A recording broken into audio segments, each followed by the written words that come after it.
Lors de la dernière capsule, nous avons vu lors du questionnement, nous avons réfléchi sur l'objectivité. Nous avons regardé les différents types de questions et comment ces questions orientent le processus de recherche et le processus de pensée. On a aussi parlé de l'importance de diversifier les types de questions et rapidement, j'avais dit que dans la prochaine capsule, on allait voir comment assurer ce questionnement-là en le systématisant. Alors, pour s'assurer du bon déroulement du processus de recherche, mais aussi pour s'assurer de développer les différentes dimensions de la pensée. Alors, dans la vidéo ici, que je vais prendre le temps de vous présenter quelques outils qui vont nous aider à mieux systématiser le questionnement. Alors, 3 outils, en fait, je vais vous en présenter 4, mais là, 3 qui me semblaient importants que je vous présente, c'est la carte de questionnement, le réseau de questions et les exercices. La carte de questionnement va nous permettre d'avoir différentes questions, alors des questions générales, des questions larges, mais des questions aussi qui vont toucher les différents types de questionnements qu'on a vu la capsule précédente. Ça va aussi nous permettre d'explorer différents aspects d'un thème et de s'assurer de toucher toutes les dimensions de la recherche, que ce soit la conceptualisation, que ce soit la théorisation ou la validation, la justification. Alors, je vais vous montrer un exemple un peu plus tard. Je vais vous montrer aussi le réseau de questions, en quoi ça peut servir le réseau de questions pour réfléchir sur une question très précise dans le but d'explorer la problématique qui nous est présentée et d'explorer les différentes dimensions de la question qui nous a été proposée. Je vais aussi vous montrer un exemple de réseau de questions. Ensuite, on a un exercice que je vais vous présenter systématiquement avec un plan de discussion qui est une autre façon aussi de systématiser le questionnement. Les exercices, eux, vont permettre de travailler des questions spécifiques sur des habiletés de pensée souvent et qui vont nous permettre d'aborder différemment le processus de recherche, le processus de réflexion. Je vais aussi vous montrer un exemple d'exercice et en fait plusieurs exemples d'exercices et plusieurs exemples de plans de discussion. Alors la carte de questionnement, un premier outil que je veux vous présenter. Alors je vous ai parlé des différents types de questions qu'on peut avoir. Alors, la carte de questionnement, c'est de systématiser le questionnement autour de ces types de questions-là que je vous ai présentés. Alors, je vous ai expliqué en quoi chacun de ces types de questions-là pouvait permettre de favoriser le processus de recherche, les différentes dimensions d'une animation ou d'un dialogue philosophique et le processus de réflexion. Alors, l'idée, c'est de sortir des questions en lien avec une thématique assez générale, un thème général, et de préparer des questions qui vont nous aider à la fois à faire des questions générales d'animation, c'est-à-dire à mettre en lien des idées, mettre en lien des personnes, à conceptualiser que ce soit la problématique ou des termes ou des concepts, à valider, alors poser des questions pour justifier, voir ce qu'il y en est, avoir des questions philosophiques aussi pour la justification, mais une justification qui va plus loin avec une spécificité de sens et de validité pour l'expérience. Les questions sur les dimensions de la pensée, pour s'assurer d'explorer les différentes dimensions de la pensée et des questions spécifiques sur les habiletés de pensée. Alors, la carte de questionnement que vous voyez ici, elle a été faite en fonction de l'activité que je vous avais fait faire sur qu'est-ce qu'une bonne autorité. Alors, vous pourrez aller voir directement, si vous voulez avoir plus d'informations, si vous voulez voir directement les types les questions qui ont été posées. Alors, l'activité que vous aviez vécue, on voit encore l'exemple ici de ce fait, et on peut préparer une carte de questionnement en lien avec ça. Carte de questionnement qui va nous aider tout au long de notre animation parce qu'il va couvrir l'ensemble du processus de recherche et le processus de réflexion. Alors, exemple de questions qu'on peut avoir sur le sujet de l'autorité, pourquoi dans les questions générales d'animation, alors pourquoi y a-t-il un lien entre autorité et la personne qui l'exerce? Y a-t-il un lien entre autorité et l'organisation, autorité et pouvoir, autorité et contrôle? Alors, ça, c'est plusieurs questions qui pourraient être formulées grâce à ce type de questions-là. Fais-tu un lien avec ce que tu viens de dire et ce que une autre personne veut dire, ce que Jonathan ou ainsi de suite va dire? Alors, de mettre des personnes en relation. Y a-t-il un lien entre ce que X et ce que Y dit? Alors, un lien entre deux personnes. Quelqu'un voudrait aider. Alors ici, dimension sociale et affective. Sur quoi tu te bases pour dire ça? Alors, question très large pour amener à ouvrir la réflexion, la recherche. Alors, question générale d'animation, toujours en lien avec l'autorité. On voit ici que le mot autorité n'est pas nécessairement toujours présent dans les questions, mais on comprend que derrière ça, il y a le référent à l'autorité. Question de conceptualisation. Alors, pour mieux concevoir le problème, mieux concevoir des concepts, y a-t-il une différence entre autorité et pouvoir? Alors là, on est vraiment dans l'idée d'une différence. Alors, même si ça peut ressembler un petit peu à des questions générales d'animation qu'on voyait, ben, il y a quelque chose de plus spécifique dans celle-là pour qu'on veut conceptualiser davantage avec la différence. On ne demande pas juste un lien. On pourrait le faire avec d'autres concepts aussi. Comment définirais-tu l'autorité? Alors là, on demande vraiment de conceptualiser avec une définition. Qu'est-ce que veut dire exercer son pouvoir? Est-ce la même chose que être autoritaire? Alors déjà, on est plus précis dans la conceptualisation. Quel pourrait être le problème lié à l'autorité? Alors, on conceptualise le problème. Y aurait-il d'autres façons de concevoir l'autorité? Y a-t-il des différences, des ressemblances entre autorité et d'autres concepts? Laquelle et pourquoi? L'idée de poser la question laquelle et pourquoi, de systématiquement poser le pourquoi après, c'est important. Alors, pourquoi? Parce qu'on veut aller rapidement dans, oui, la conceptualisation, mais on veut aussi aller vers la validation.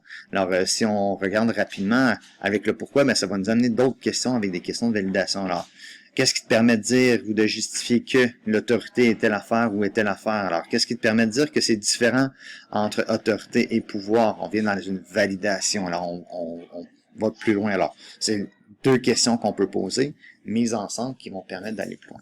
Y a-t-il des conséquences à, y a-t-il des exemples, des contre-exemples pour démontrer que l'autorité, et ainsi de suite.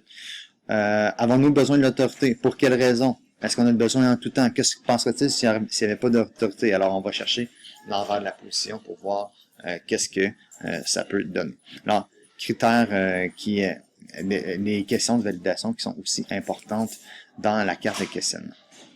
Ensuite, on a des questions philosophiques qui sont aussi une forme de validation, mais où on va beaucoup plus loin, où est-ce qu'on essaie de créer du sens en plus de la validité à l'expérience. Alors, l'autorité doit-elle être juste? Alors là, on est dans des questions éthiques. L'autorité doit-elle toujours dire la vérité?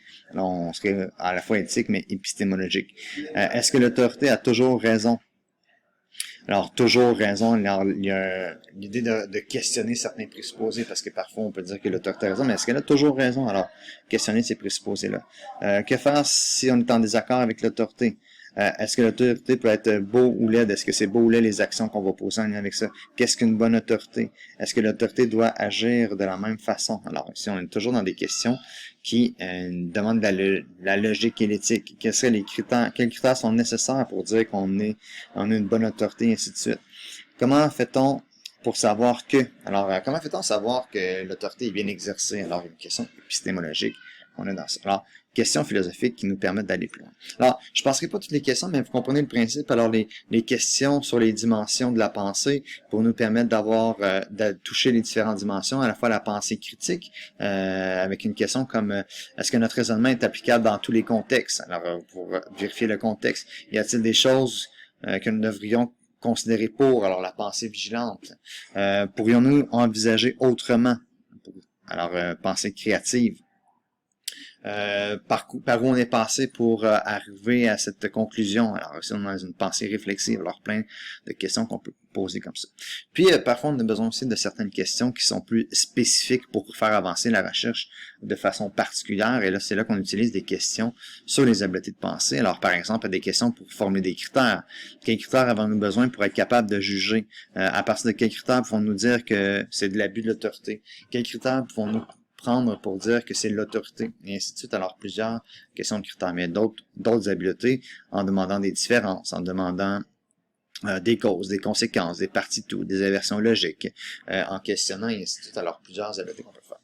L'intérêt d'utiliser la carte de questionnement, de se faire une carte de questionnement avant d'animer, parce que je vous conseille vraiment fortement de faire des cartes de questionnement, ça nous permet d'avoir un éventail de questions pour animer. Alors, en préparant des questions, c'est des questions qui, comme ils sont assez larges en lien avec une thématique, ils peuvent être placés un peu n'importe quand dans la discussion. Alors, c'est l'intérêt de faire ça, mais l'intérêt aussi, c'est de toucher les différentes dimensions de la recherche et les différentes dimensions d'un dialogue philosophique. Alors, c'est intéressant, voire important, de préparer des questions qui permettent de le faire. Alors, quand on dit qu'on veut, le rôle de l'animateur, c'est d'assurer les trois dimensions, ben, en préparant une carte de questionnement, c'est une façon de le faire. Alors ça, c'est un outil qui est assez générique et qui peut être placé dans n'importe quelle situation qu'on peut réutiliser des questions. On ne réutilisera pas toutes les questions systématiquement, mais on a une bonne banque de questions qu'on a préparées, qu'on peut reposer, qu'on peut avoir. Parfois animées sur le... En n'étant pas préparé, ben on ne sait pas trop quelles questions, alors que si on a préparé nos questions, ils reviennent plus facilement ces questions-là. On a certaines références qui peuvent nous aider pour questionner. Alors, c'est l'intérêt d'avoir ce type de questions. Ensuite, on a le réseau de questions qui peut être intéressant. Alors là, je vous mets un autre exemple ici avec une autre thématique pour nous aider, réseau de questions. Alors, la carte de questionnement peut être super intéressante pour des thèmes qui sont larges, des termes génériques ou des questions qui sont moins précises. Alors, l'autorité, si on travaille par exemple avec la DVDP qui n'a pas nécessairement toujours une question de départ, ou avec SEV qui n'a pas toujours une question de départ, ça peut être intéressant, même voire important de se faire une carte de questionnement. La carte de questionnement peut aussi être intéressante pour la communauté de recherche quand on cible certains thèmes reliés avec notre élément déclencheur. Ça nous permet déjà d'avoir une bonne idée des questions qu'on peut poser pour réfléchir.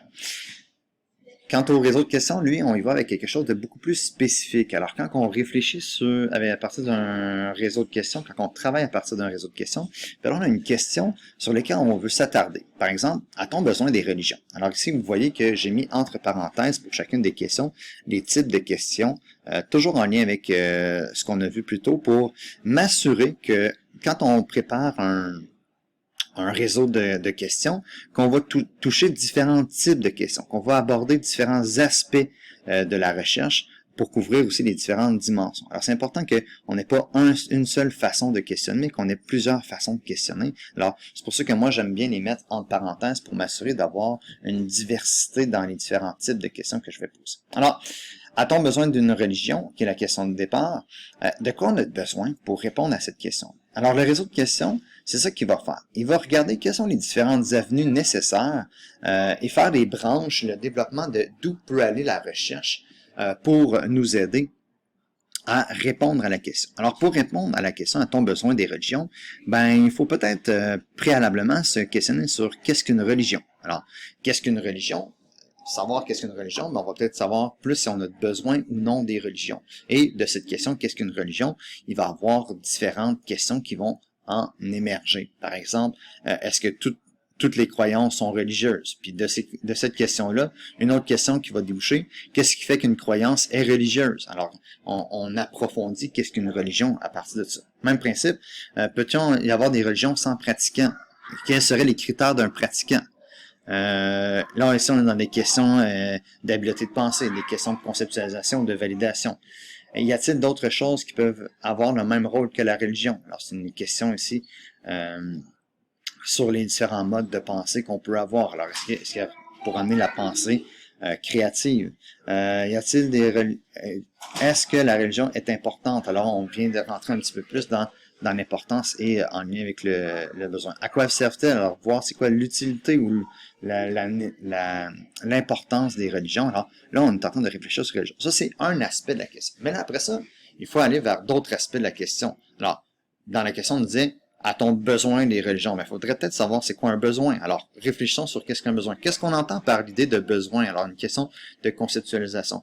Y a-t-il une différence entre un besoin et un désir? Si on t'a demandé une distinction, qui est une question d'habileté, est-ce que tous les besoins s'équivalent? Alors, c'est une question philosophique. Alors, pour être capable d'hiérarchiser les besoins, alors on est capable de réfléchir sur les besoins. Et maintenant, on arrive ensuite à l'idée, ben, est-ce qu'il peut y avoir des religions qui sont bonnes, des religions qui sont mauvaises? Alors, dans des questions éthiques, des questions philosophiques.